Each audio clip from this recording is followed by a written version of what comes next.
It's not to have hair.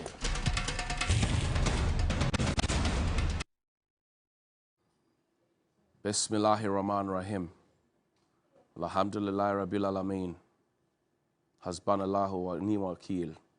The Lord is my light, my salvation. Whom shall I fear? And yea, though I walk through the valley of the shadow of death, I will fear no evil. For you art with me.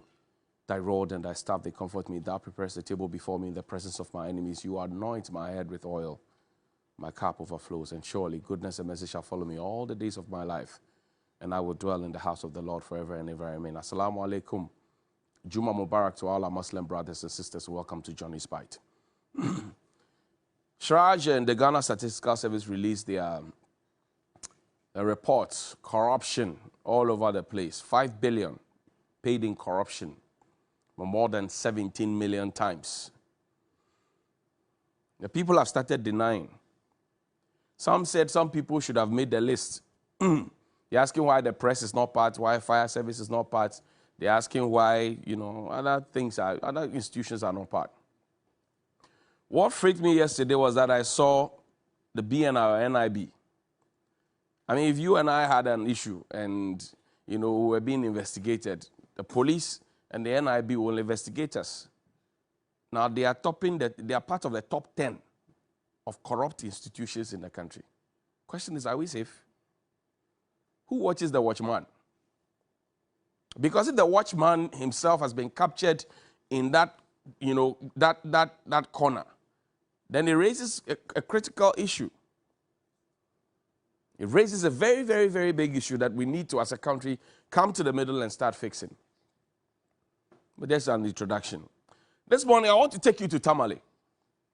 And you see, we are being asked to be citizens and not spectators. We are being asked to contribute our quota to support the country to fix it. Because when the Fix the Country movement started, or when Fix the Country movement started, we were told to fix ourselves. And people were asking, okay, you're asking the government to do this, you're asking the government to do this, you're asking the state to do this. What are you doing to support the state? I'll show you an example. There's a community in Tamale North called Tunaili. Listen, there's a community in Tamale North called Tunaili.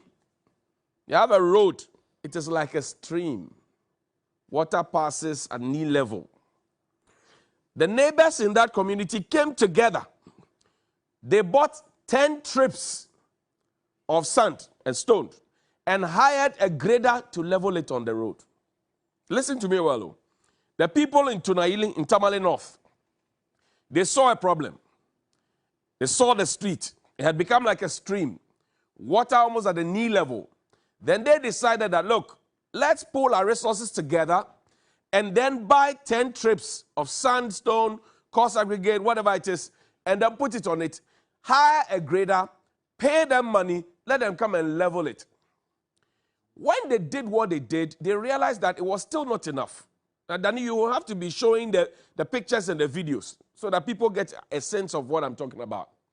Now, after they had bought 10 trips, they had hired a grader.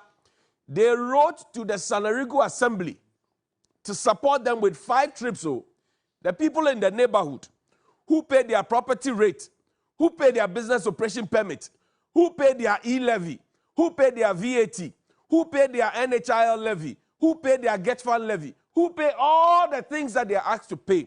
They decided, like the people in Pong Katamanso, that they were going to buy their own 10 trips of sand and stone to put on the road, because when it rains, it's dangerous. And they decided that they were going to put their 10 tracks.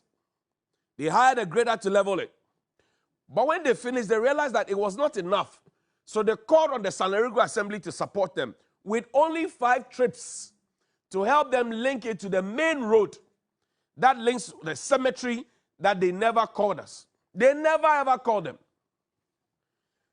They had bought 10 trips, and we are told that, oh, everybody is involved. We must be, it's an all-citizen, all-state approach. They bought 10 trips. They hired a grader. I'm talking to Naili in the Tamale North area. They wrote to Sanarigu, and I'll show you evidence of the letter. I think there's evidence of the letter. Bring it. Let's see it. So they actually wrote Nothing has happened.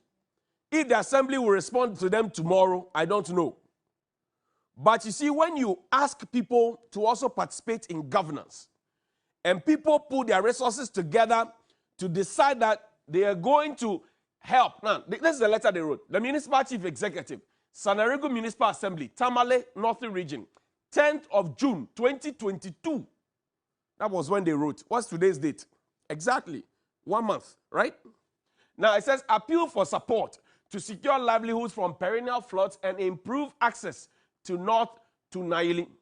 We, the undersigned residents of North Tunaili, write to your esteemed office to humbly solicit for assistance to enable us to, 1, complete a 200-meter access road to the neighborhood, and 2, mitigate the perennial flooding that has threatened livelihoods of several families in the area without any drainage system.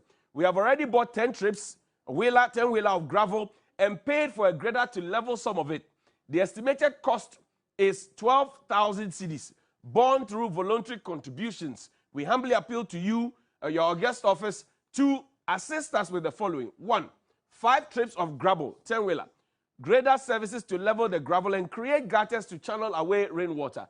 3, compactor services to compress the gravel to ensure that it is not washed away by flash floods. Honorable MCE, your kind support in the above-mentioned ways will secure the lives of hundreds of families, potential booming economy. Signed by Mr. Alassane Idrisu. He puts his house number there. And there's a second sheet. Now, I want to show the people who signed on to this, this appeal to the MCE. Quickly. There's a second sheet. Yeah, that's it. Okay. Now, I'll show you the people who signed on to this and who had cause to call on the MCE. It's been 1 month. The people have shown you that on their own, they can buy 10 trips and hire a grader. You, the state who has taken their taxes, they're asking you for 5 trips. You are nowhere to be found. And you are asking the people to help you to govern. You are asking the people to be citizens. They have proven that they are citizens. Is the state becoming a spectator? Now look at it. Mr. Timo, he signed it. Mr. Raphael Connor has signed it. Mr. Titus Mwini has signed it. Mr. Ben Mahama has signed it. And they all added their telephone numbers. Abu Bakar. Now, they address it to Honorable Alassane Suhuyini. Suhuyini, good morning to you. You are MP for Tamale North constituency. You are also part of the assembly. You are an ex-official member of the assembly.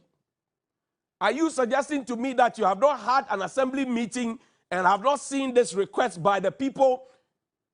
Mr. MCE, good morning to you. Are you also suggesting to me that you have not seen this request by the people? Your own people, have you not seen it? Then show them the other parts of the road. Show them the tracks of gravel that the people bought. Show them. I want people to know that when you ask the people to support you, it's not as if Ghanaians don't like supporting their governments. Communities have supported their governments, but when it comes to the government supporting their communities, it's a problem. Show us the pictures. We've seen too much of this. So the conversation now is that they are calling on the MCE and the assembly to support. They are calling on the MCE to support. When will the MCE come to the place to support? Can you show them the track of sand? Quickly, please. Let's see the track of gravel that they bought, what do you call it? Look at it. And they are only asking because when it rains there, it's not good. When it rains there, it's not good.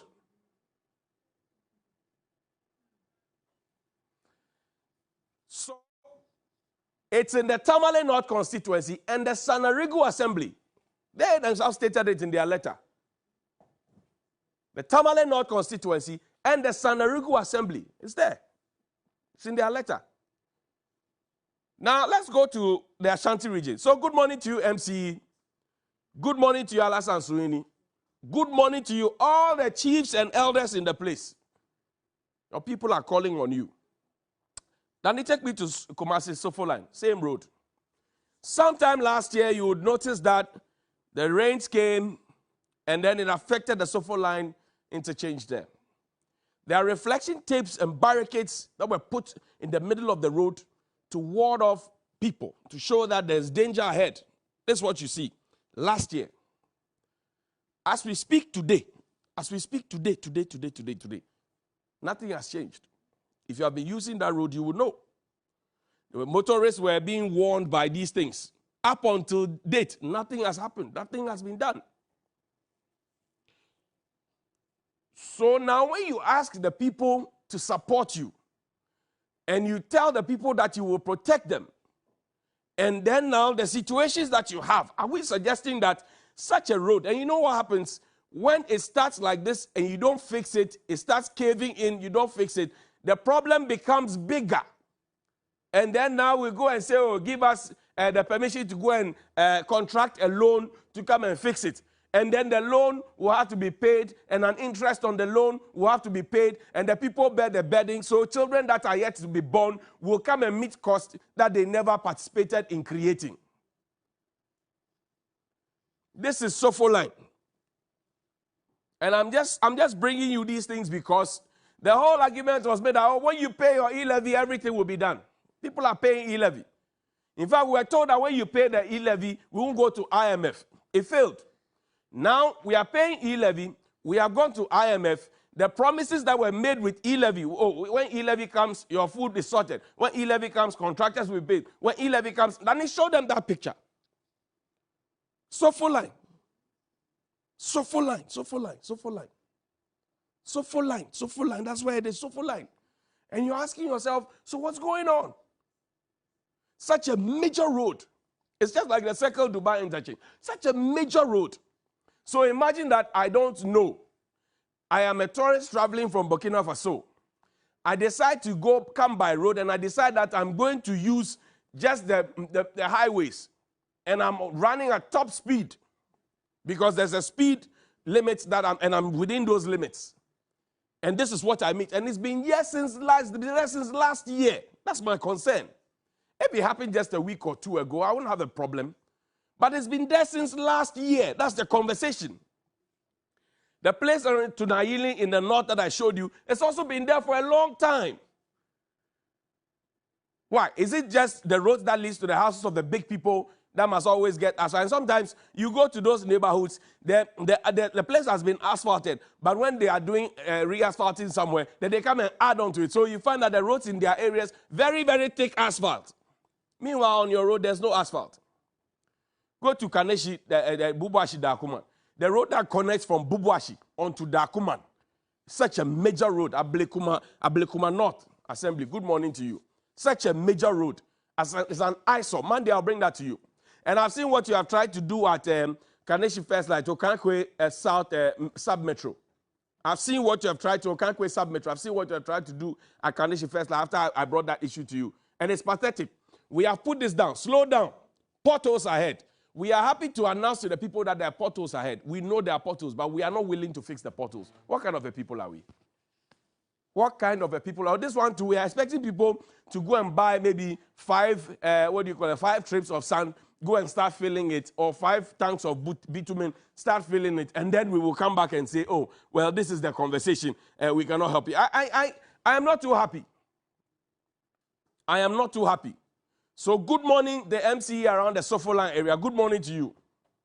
Good morning to the Ashanti Regional Minister, Mr. Simon Simonsa. Good morning to you. Good morning to our roads minister. I've shown you 2 roads. Good morning to the urban roads directors in both places that I've mentioned. Tunayili, the Sanerigu Assembly area. Good morning to you. I'm just saying good morning to you so you know that the people who you are supposed to take care of are not happy. This situation on the Sofoline Road must not happen. This situation on the Sofoline Road. Then show them the portal one more time, then we close. The main portal, show them the portal, please. And show them the pothole so that people get to appreciate. Because, and it's quite painful. Street lights are not working, and then you have potholes on it, and it's been there for years. See, it's taking 2 lanes. 2 lanes. 2 lanes on the highway. 2 lanes. So you are creating, number 1, unnecessary traffic.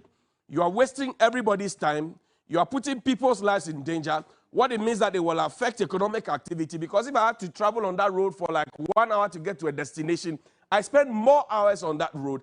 And we have people who go to work this morning and the situation still persists. I don't know what to do anymore. Please wake up, smell the coffee. Today is Friday. Get the work done.